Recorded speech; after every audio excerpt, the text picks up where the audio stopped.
শীত যতই বাড়বে পাখির এই ঝাঁক ততই বড় হবে। জলাশয় ঘুরে খুঁজবে খাবার, খুঁজে নেবে সঙ্গীকেও।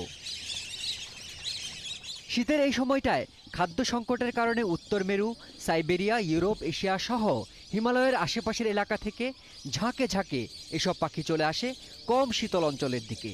কিছু কিছু পাখি পাড়ি দেয় অন্তত 22,000 মাইল। জাহাঙ্গীরনগর বিশ্ববিদ্যালয়, ছোট হাঁসের মতো দেখতে এ পাখিটির নাম সোনালী হাঁস।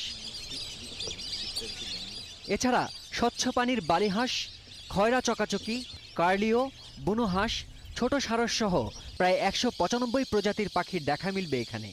এর মধ্যে শামুকখোল, পানকৌড়ি ও ডাহুক সহ 126 প্রজাতির স্থানীয় পাখির পাশাপাশি রয়েছে নানা প্রজাতির পরিযায়ী পাখি।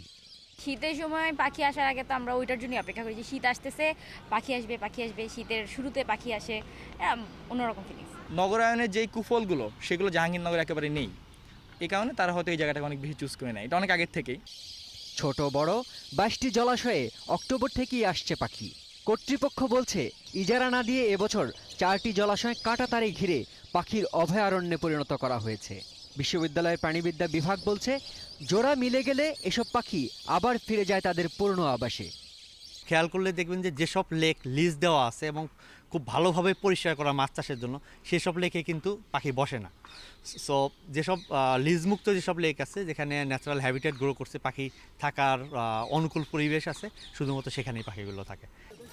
শুধু জাহাঙ্গীরনগর বিশ্ববিদ্যালয় নয়, চলন বিল, বাইক্কার বিল ও আড়িয়াল বিল সহ প্রায় প্রতিটি হাওর এখন পাখির কাকলি মুখর। গবেষকরা বলছেন দেশে প্রায় 300 প্রজাতির পরিযায়ী পাখি থাকলেও শীতকালীন পাখি রয়েছে প্রায় 170 প্রজাতির। শিমুল বাশার, ইন্ডিপেন্ডেন্ট নিউজ, ঢাকা।